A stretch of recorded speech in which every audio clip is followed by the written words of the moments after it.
শুভ সকাল আমার প্রিয় বন্ধুরা, তোমরা সবাই কেমন আছো? আশা করছি তোমরা সবাই খুব ভালো আছো। দাদরামারা ছোট্ট একটা গ্রাম থেকে আমি পূজা তোমাদেরকে সবাইকে জানাই আমার চ্যানেলে, পূজার ব্লগ চ্যানেলে অনেক অনেক স্বাগত, অনেক অনেক ভালোবাসা। তো সকালবেলা ঘুম থেকে উঠে প্রতিদিনের মধ্যে একটু শরীরচর্চাটা নিয়ে ব্যস্ত হয়ে থাকি। একটু মর্নিং ওয়াক করে এলাম প্রায় 1 ঘন্টা। তারপর বাড়ি ফিরে এসে তো দেখো বাসি কাজকর্মগুলো সেরে নিচ্ছি। আর ওই দিকে দেখো পুকুরে মানে অনেকে যারা ভোর ভোর ওঠে তাদের দেখো সকালবেলা কাজকর্ম সেরে স্নানটা করা হয়ে যাচ্ছে। এখন বাজে 7টা, যেহেতু আমি 6টার সময় ঘুম থেকে উঠি, আমি উঠে না হাঁটতে যাই, নাহলে 1 ঘন্টার মধ্যে ঘরের সমস্ত কাজগুলো সারা হয়ে যায়। কাজ তো সারা জীবন সারা হবে, কিন্তু নিজের শরীরের দিকে চিন্তা না করে সবসময় সংসার নিয়ে পড়ে থাকলে হবে না। তাই আমি এখন থেকে ঠিক করেছি ঘরের কাজ ছাড়াও নিজের শরীরকে দেখতে হবে, যে আমার শরীরটা কিসে ভালো থাকে না থাকে সেটার চিন্তাটাও করতে হবে। সারাদিন প্রায় সকালবেলা 1 ঘন্টা আর বিকেলবেলা 1 ঘন্টা আমার নিয়ে আমি শরীরটা নিয়ে ব্যস্ত থাকি। দুবেলায় প্রায় 1 ঘন্টা করে হাঁটাহাঁটি করি। আর দেখো তোমাদের সাথে গল্প করতে করতে বাসনগুলো মাজাও হয়ে গিয়েছে। আর কাল রাতে জানো তো তোমাদের দাদাভাই ফুচকানে চলে গিয়েছিল, আর রাজস্বী সোনাকে নিয়ে আমি একটু পড়াচ্ছিলাম, আর রাতে জলটা আর আনতে পারিনি। এর জন্য আজকে সকাল সকাল অনেকবার কলে গিয়ে জলটা এনে নিলাম। এনে দেখো আমিও সকাল সকাল স্নানটা করে নিয়েছি, কারণ জানো তো আজকের অশোক ষষ্ঠী। তো আমাদের এখানে না পাশেই হরিনামও হবে, আজকের অধিবাস জানো তো। তো সকাল সকাল যেহেতু স্নানটা হয়ে গিয়েছে, ঠাকুরকে সেবাটাও দিয়ে দেবো। আর আখের রস যাচ্ছিল যেহেতু, আর রাজস্বী সোনা এক্ষুনি ঘুম থেকে উঠে বায়না করছিল আখের রস খাওয়ার জন্য। ওর বাবাকে বলছিলাম একটু নেওয়ার জন্য, কিন্তু ওর বাবা নিলই না। তো আমার কাছে 15 টাকার মতন ছিল, তো তাই নিয়ে দেখো আখের রসটা কিনতে গেলাম। তো আমি গামলার মধ্যে করে আখের রসটা নিয়েছিলাম, যেহেতু এর জন্য আর প্লাস্টিক গ্লাস ওনার কাছ থেকে নিইনি। তো নেওয়া হয়নি বলে রাজস্বী ভীষণ কান্নাকাটি করছিল বলে দোকান থেকে আবার একটা প্লাস্টিকের গ্লাসে করে রসটা ঢেলে দিতে তারপরে ও খাচ্ছে। দিদাকেও দেখো দিয়েছি, আর দেওয়ার পর ঠাকুরকে পুজোটা দিয়ে দিলাম। দিয়ে দেখো এখন এই অশোক ষষ্ঠীর বারের নিয়মটা হলো এই অশোক ফুল কড়াই কলা মেখে খেতে হয়।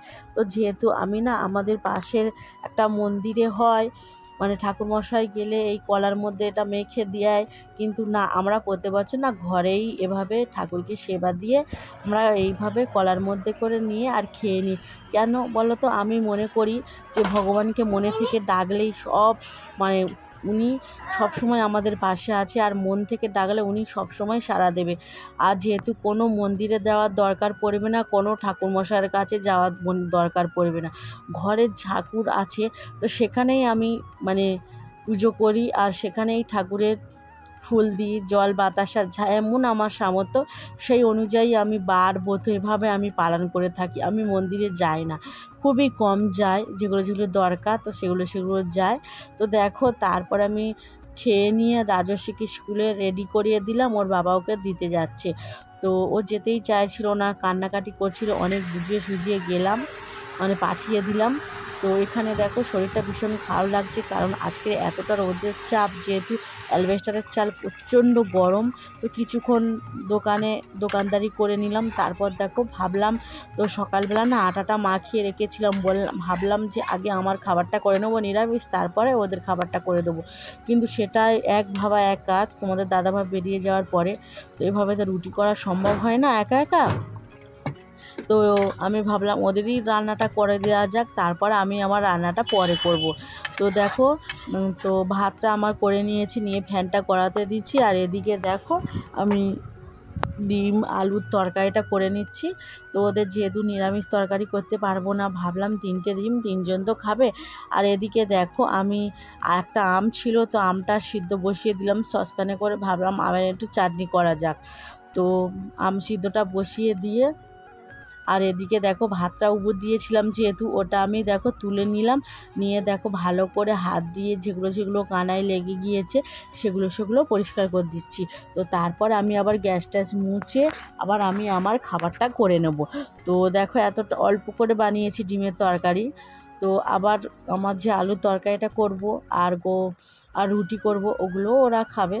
তো চলো যাওয়া যাক। আমার তো এদিকে রান্নাবান্না কমপ্লিট হয়ে গিয়েছে, এবার শুধু আমের চাটনির মধ্যে চিনিটা দেব। তো তারপরে দেখো ওদের খাবারগুলো গুছিয়ে রেডি করে রেখে ঘরের ভেতরটা ঝাঁট দিয়ে পরিষ্কার করে নিয়ে রুটিগুলো বসে বসে আগেই বেলে নিয়েছি, নিয়ে দেখো তারপর রুটিগুলো ছেঁকে নিচ্ছি।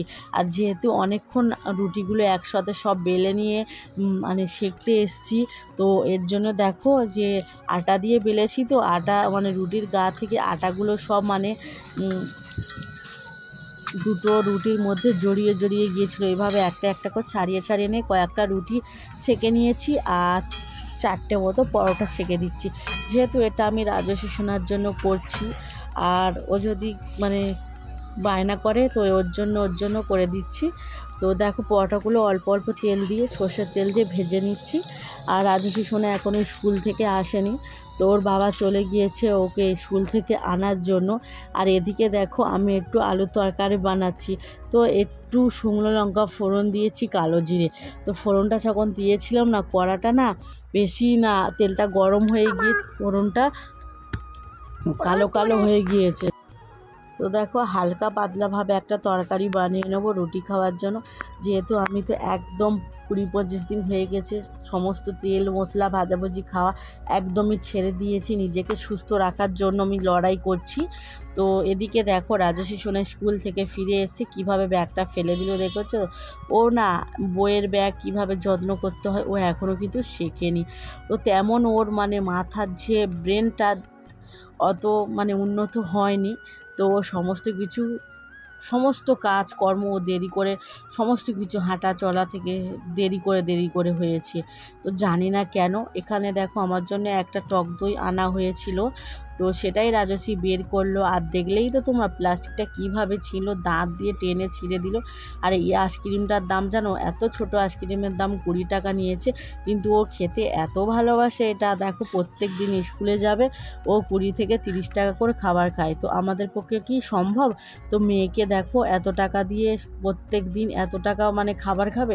যেহেতু তাছাড়া শুধু 30 টাকার খাবার খাবে নয়, দোকানের খাবার রয়েছে, আমার মা আবার কিনে আনবে খাবার, মানে সারাদিন ওর পিছনে 100 টাকার মতন চলে যায়।